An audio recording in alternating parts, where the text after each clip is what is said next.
ভারত বাংলাদেশ সীমান্তবর্তী গ্রামগুলিতে সক্রিয় হয়ে উঠেছে পাচারকারীরা। বসিরহাট সীমান্তবর্তী গ্রামে নাবালিকা মেয়ে ও শিশুদের পাচার করে দেওয়া হচ্ছে ভিন রাজ্যে। বিস্ফোরক অভিযোগ এক পাচারকারী স্ত্রীর, তাকেও পাচার করা হয়েছিল মুম্বাইয়ে।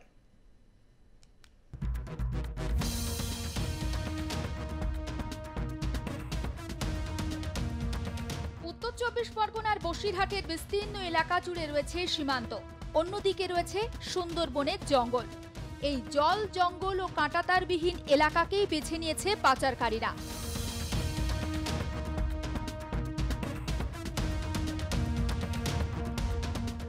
বসিরহাট মহকুমার সীমান্ত থেকে সুন্দরবনের গ্রামগুলিতে নারী এবং শিশু পাচারকারী সক্রিয় হয়ে উঠেছে।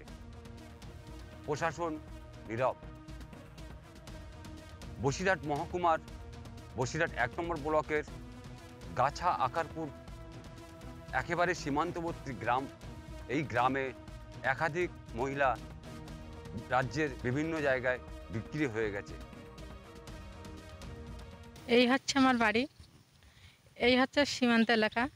এখান থেকে একটুখানি সাতক্ষীরা, এখান থেকে অনেক মেয়ে, অনেক ছোট ছোট মেয়ে পাচার হয় কিংবা হচ্ছে ধর্ষণও হয়। এবার এখান থেকে মেয়েরা অনেকে কষ্ট, নানা নির্যাতনও পায়। নারী পাচার নিয়ে বিস্ফোরক অভিযোগ করেছেন এক মহিলা, যাকে কয়েক বছর আগে মুম্বাইয়ে পাচার করা হয়েছিল। যে পাচার করেছিল সে কিনা ওই মহিলারই স্বামী। পাচারকারীর সঙ্গে ঘর করছিলেন ওই মহিলা। তিনি ঘুণাক্ষরেও বুঝতে পারেননি তাকেও পাচার করা হবে। ওই মহিলার মাসিকে ব্যবহার করে মুম্বাইয়ে পাচার করা হয়েছিল তাকে। আমার তখন 17 বছর বয়স। তখন আমার হচ্ছে আমার মাসি সম্পর্ক হয়।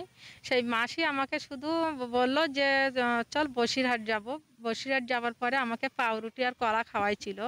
খাওয়ার পরে তারপর আমি কিছু জানতাম না। ওখানে গিয়ে যখন ওখানে বিক্রি করে দিয়ে আসার পর যখন গ্রামে ফিরে আসে, তখন আমি ওখানে যখন আমার হুঁশটা ফেরে, তখন আমি বলি যে এখানে কেন থাকবো না বলে আমার প্রচণ্ড টর্চার করতো, ওখানে প্রচণ্ড মারা মারতো। ওটা হলো বোম্বাইতে, প্রচুর মারতো। মারার পরে এবার ফের আমার যখন আমার যখন হুঁশ পেল, একজন যাচ্ছিল, যাওয়ার পরে তার গায়ে আমি ঢেলা মারেছি। সে নাম্বারটা দিয়েছিল, দিয়ে একটা চাওলা বাঙালি মামা ছিল, সেই ফোন করে দিয়েছিল আমার বাড়িতে। শুনলেন তো, নিজের সম্পর্কই তার জীবনে কিভাবে ডেকে এনেছে বিপদ।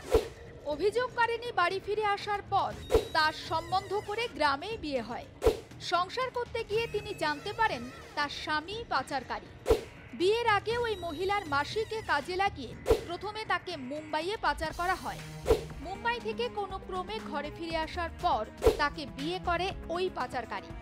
পরে ওই মহিলা জানতে পারেন তাকে বিয়ে করার আগে স্বামীর পরিকল্পনাতেই মুম্বাইয়ে পাচার করা হয়েছিল তাকে। এরপর বসিরহাট থানায় 3 জনের বিরুদ্ধে অভিযোগ দায়ের করেন তিনি। অভিযোগকারিনীর দাবি, থানায় এবং আদালতে দ্বারস্থ হওয়ায় তাকে হুমকি দেওয়া হচ্ছে। এমনকি গ্রামের উপপ্রধানও বাড়ি বয়ে এসে হুমকি দিচ্ছে।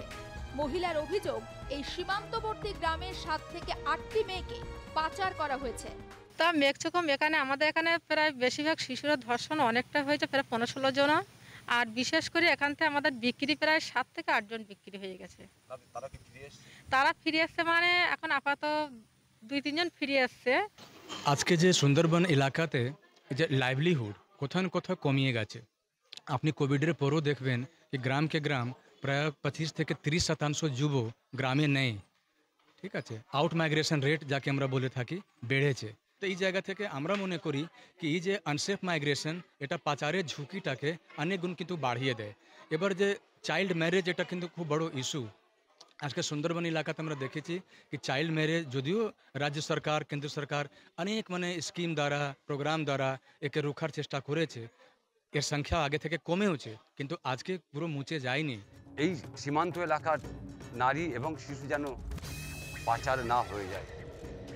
পাচারের যন্ত্রণা সে বোঝে, তাই সাধারণ ঘরের মহিলাদের এবং নারীদের বা শিশুদের সে জানায় যে এই ঘটনা যেন কারোর সঙ্গে আর কখনো না ঘটে। বসিরহাট থেকে শ্যাম বিশ্বাস, আর প্লাস নিউজ।